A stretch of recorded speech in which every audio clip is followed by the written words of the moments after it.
السلام علیکم، اردو کہانی میں خوش آمدید۔ اگر آپ میرے چینل پر نئے ہیں تو میرے چینل کو سبسکرائب کر دیں اور ساتھ ہی بیل کے آئیکن کو پریس کر دیں تاکہ آپ کو میری آنے والی ویڈیو بآسانی مل سکے۔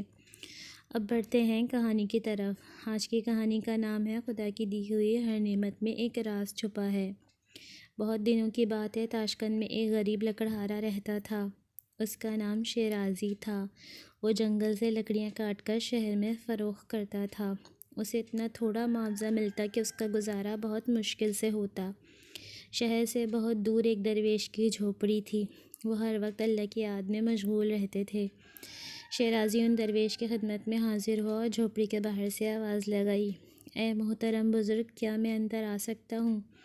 درویش نے کہا، دروازہ کھلا ہے، تم اندر چلے آؤ۔ شیرازی جھوپڑی میں داخل ہوا۔ اس نے ادب سے درویش بابا کو سلام کیا اور بولا، بابا جی، میں ایک غریب آدمی ہوں، اللہ کے واسطے میری کچھ مدد کیجیے۔ درویش نے کہا، کل ہی شہر کے قاضی نے مجھے 1000 اشرفیوں کی تھیلی بھیجی ہے۔ یہ سن کر شیرازی کی آنکھیں خوشی سے چمکنے لگیں۔ درویش نے کہا، بیٹا، میں مفت میں اشرفیاں نہیں بانٹا کرتا، تم مجھے اپنی کوئی چیز دے دو اور اشرفیوں کی تھیلی لے لو۔ شیرازی بولا، میرے پاس آپ کو دینے کے لیے ہے ہی کیا، ایک کلہاڑی اور ایک جھوپڑی۔ درویش نے کہا، یہ دنیاوی مال و اسباب میرے لیے بیکار ہے، تم کوئی ایسی چیز دو جو تمہاری اپنی ہو، مثلاً دیکھنے کی قوت باصرہ۔ یہ کہہ کر درویش نے اپنا ہاتھ شیرازی کی آنکھوں پر رکھ کر ہٹایا، اس کے ساتھ ہی شیرازی کی بینائی جاتی رہی۔ شیرازی گھبرا کر بولا، بابا جی، آپ نے تو میری دنیا ہی اندھیری کر دی ہے، اب میں قدم قدم پر ٹھوکریں کھاؤں گا، راستے میں کسی گڑھے میں گر جاؤں گا یا کسی چیز سے ٹکرا کر زخمی ہو جاؤں گا، اللہ کے واسطے میری بینائی واپس کر دیجیے۔ درویش نے اپنا ہاتھ شیرازی کی آنکھوں پر رکھ کر اس کی بینائی واپس آ گئی۔ شیرازی نے کہا، آپ میری کوئی اور چیز لے لیں۔ درویش بابا نے کہا، رنگوں کی شناخت لے لوں؟ شیرازی خوش ہو کر بولا، جی ہاں، آپ مجھ سے رنگوں کی شناخت لے لیجیے۔ درویش نے اس کی آنکھوں سے ایک رنگین جھلی نکال کر شیشی میں بند کر دی۔ اب کچھ ہی دن گزرے تھے کہ شیرازی پھر درویش کے دروازے پر دستک دے رہا تھا۔ درویش نے کہا، دروازہ کھلا ہے میرے بچے، تم اندر چلے آؤ۔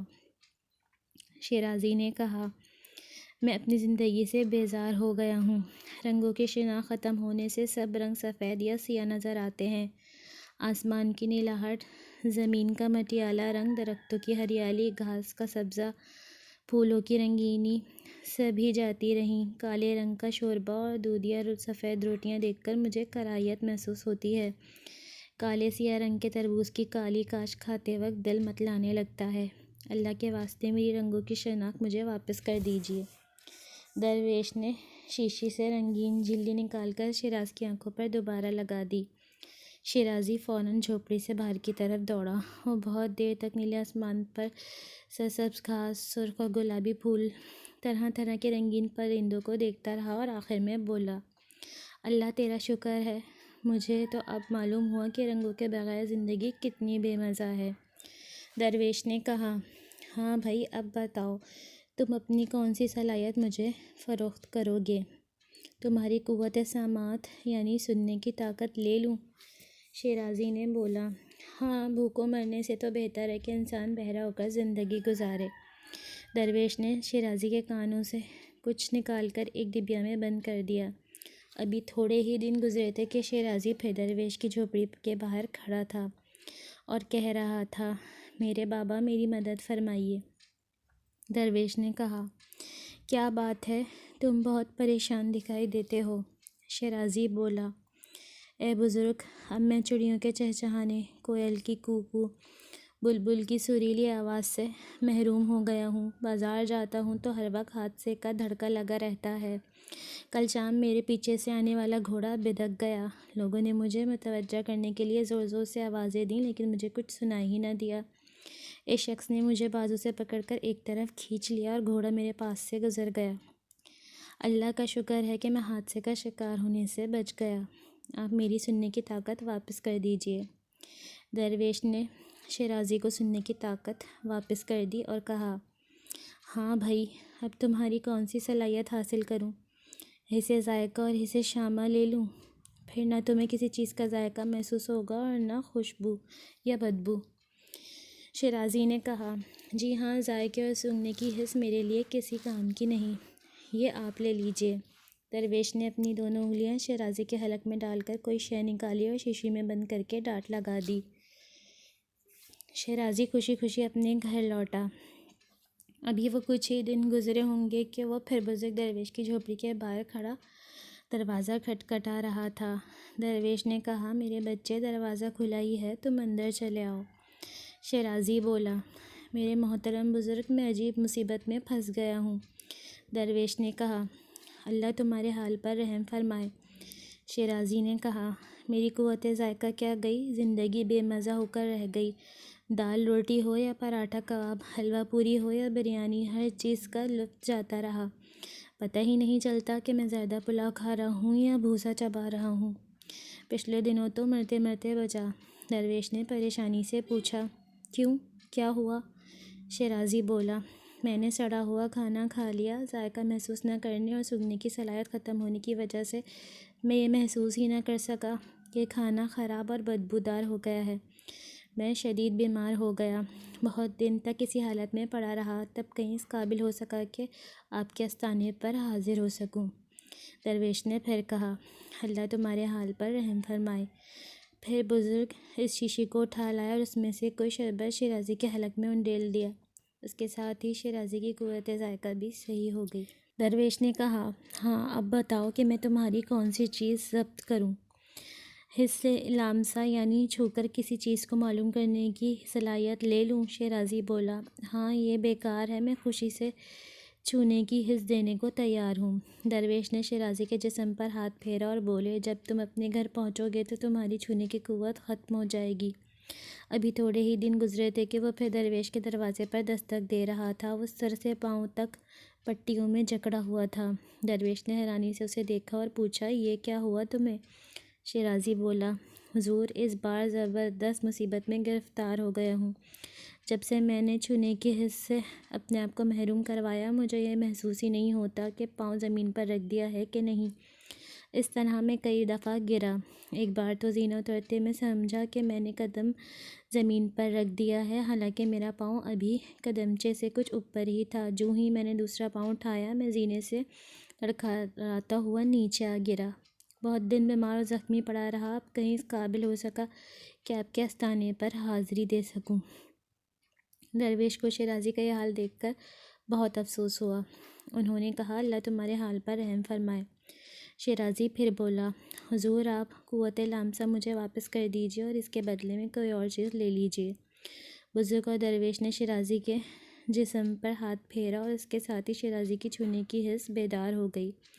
سیڑھیوں سے گرنے کے بعد اسے جو چوٹیں آئی تھیں، اب ان میں درد و تکلیف ہونے لگی اور چیخ کر بولا، اے بابا، مجھے بہت تکلیف ہو رہی ہے، لیکن اس درد میں بھی راحت ہے۔ بزرگ درویش نے کہا، اب بتاؤ کہ تم مجھے کیا چیز دینا پسند کرو گے؟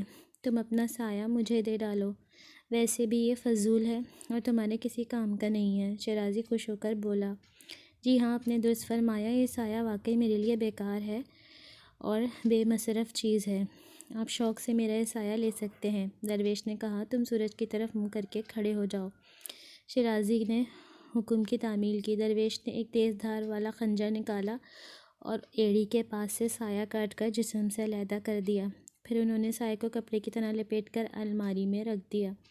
شیرازی خوشی خوشی اپنے گھر روانہ ہوا۔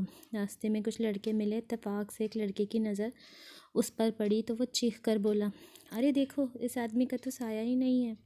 ایک بچہ سہم کر بولا، میں نے سنا ہے کہ جن بھوتوں کا سایہ نہیں ہوتا، ضرور یہ شخص کوئی جن ہے یا پھر بھوت یا پھر کوئی خبیث روح ہے۔ سب بچے ڈر کر چلاتے ہوئے بھاگے۔ محلے کے کتے بھی شیرازی کو دیکھ کر بھونکنے لگے، وہ بھی اسے کوئی جن بھوت سمجھ رہے تھے۔ اب شیرازی دن بھر اپنے کمرے میں بیٹھا رہتا، رات کے وقت گھر سے نکلتا اور گھپ اندھیرے گلیوں میں پھرا کرتا۔ اس کے دوست رشتہ دار بھی اس کی اس حرکت پر حیران تھے۔ وہ اسے بلاتے لیکن شیرازی کسی سے ملنے کے لیے نہ جاتا۔ آخر وہ اس قید تنہائی سے گھبرا گیا اور ایک دن پھر بابا کے آستانے پر حاضر ہو گیا اور لگا چیخ چیخ کر پکارنے، یا مرشد، پیر صاحب۔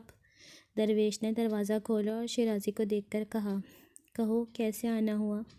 شیرازی رونے لگا اور بولا، حضور، میں بہت تکلیف میں ہوں، اللہ کے واسطے میری مدد کیجیے اور مجھے اس مصیبت اور قید سے نجات دلائیے۔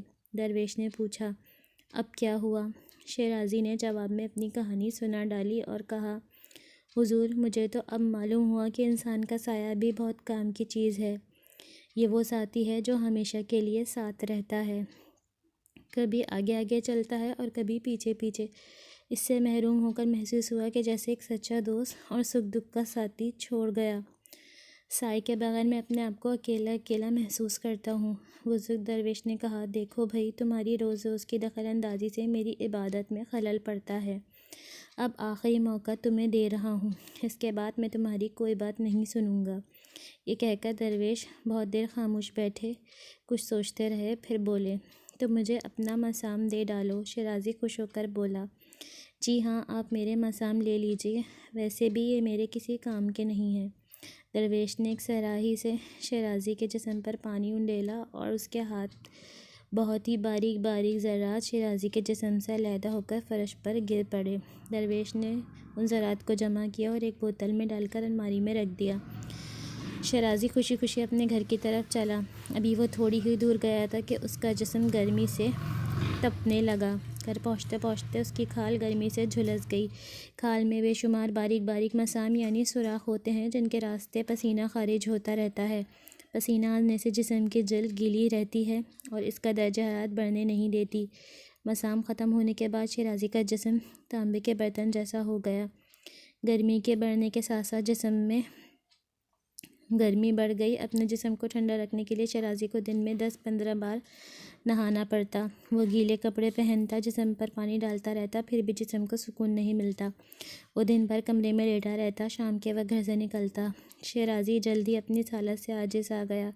ایک بار پھر وہ درویش کی جھوپڑی کے باہر کھڑا ہو کر آوازیں لگا رہا تھا، اللہ کے واسطے آپ میرے مسام واپس کر دیجیے۔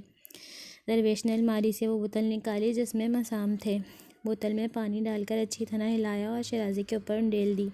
شیرازی بولا، حضور، اب میں اچھی طرح سمجھ گیا ہوں کہ اللہ نے مجھے بے شمار نعمتوں سے نوازا ہے۔ ہر نعمت ہزاروں اشرفیوں سے زیادہ قیمت رکھتی ہے۔ یہ رہیں آپ کی 1000 اشرفیوں والی تھیلیاں۔ میں اب محنت اور ہمت سے اپنی روزی کماؤں گا۔ اور جانے کے لیے مڑا۔ تب درویش نے اسے آواز لگائی، ٹھہرو شیرازی، رک جاؤ۔ درویش نے کہا، میں جو کچھ بھی تمہیں دے چکا ہوں واپس نہیں لوں گا۔ اسے اپنے استعمال میں لاؤ، محنت اور ایمانداری سے روزی کماؤ، اللہ تمہیں برکت دے گا۔ تو دوستو، آج کی کہانی سے آپ کو کیا سبق ملا؟ کمنٹ کر کے ضرور بتائیے گا اور ویڈیو کو لائک شیئر بھی ضرور کیجیے گا۔